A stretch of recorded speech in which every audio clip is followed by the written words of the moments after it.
By the way, I've never been to a police station before. I was afraid for my life.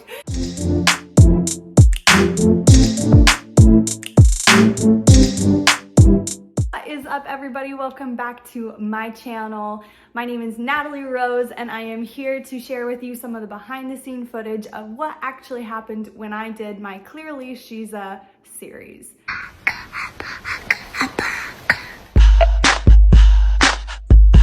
What you gonna do with all that junk inside your trunk?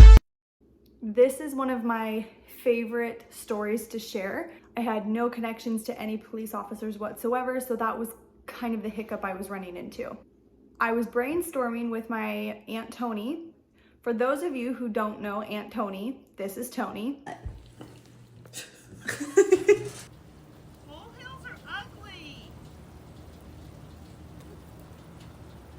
What about the ones over there? I love her to death. Aunt Tony had joked about saying, well, just go drive around town going 5 miles over and you'll find a police officer very easily. So I kind of played with that idea a little bit. So we decided to hop in the truck and drive around our small town, and sure enough, within 15 minutes, we found 2 cop cars, and they were in the middle of issuing a woman a ticket. So Aunt Tony pulled the car over to the other side of the road, and she just waited. And I was so nervous because I thought what we were doing was illegal. We waited, and a part of me started to freak out. And I do remember at one point I was getting kind of impatient because it was taking a while, and I said, okay, we just need to go. Like, we just need to leave. We need to not bother these police officers. And Aunt Tony, I remember to this day, she said, be patient, young grasshopper. She thought she was so funny, and she just started cracking up over that.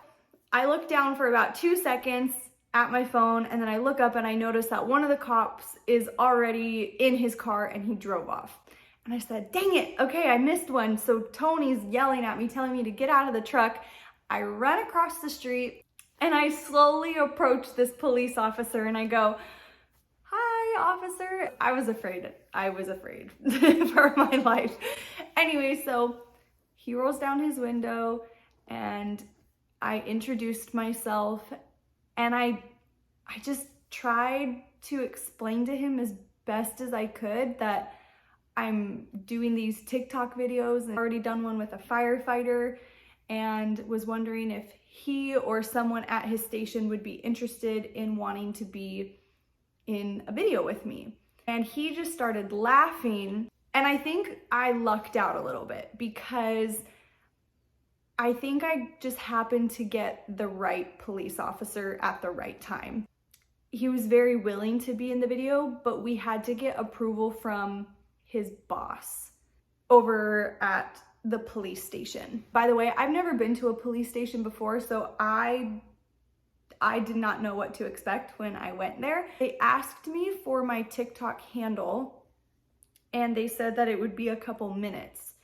And then they asked me for my full name. I realized that they were doing a background check on me, I'm pretty sure, and they were kind of scrolling through my channel to make sure that if they were going to put one of their police officers on my page, that it was not going to conflict with the station or give their station a bad rep. Obviously, there was no issue with the page, but it did take them a while.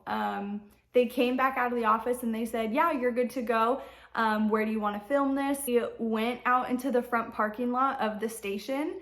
I tried to see if we could get another police officer in the video, but he was not willing to be in the video, which is totally fine. I knew that I wanted him to come across as like super intimidating, as if kind of this authoritarian father figure almost, where it's like, oh, I'm dancing and I'm kind of turning around and like shaking my booty a little bit, and he's kind of like, hey, no, like not allowed, don't be doing that. I also wanted to include the police car in it. I knew that we had to try our hardest to not have it say Sandy Police Station in the video at all, which apparently I failed at because it was after I posted that video, I did not realize how iconic the Sandy police station was until after I posted it, because a lot of people knew that building after it was posted, and they're like, oh my gosh, that girl lives in Sandy, and I had no idea whatsoever. The videoing went really well. I borrowed a vest and a hat from the police officer, and then I provided like my own aviators and then kind of like a polo kind of shirt to wear. Gosh, and then that was it. I sneezed. I thanked the officer for his help, and we went live with the video the next day. And then Aunt Tony and I drove home, and we just laughed, and we just kept watching the video over and over again, and we just were super happy with how it went. And then it was off to the next video. Super exciting, right?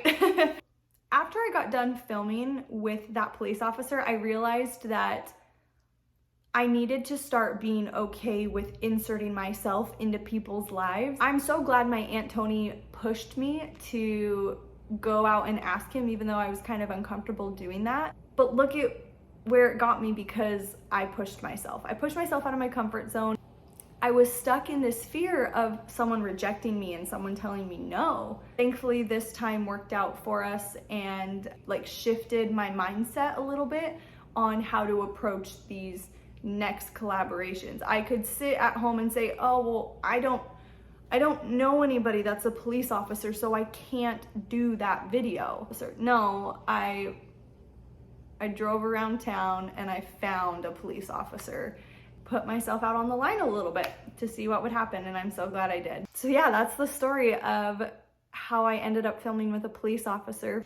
If you guys are enjoying these videos, go ahead and like and subscribe to my channel to hear more Clearly She's a ... behind the scene footage. Thank you everyone who is choosing to follow, and as always, don't be boring. We'll see you next time.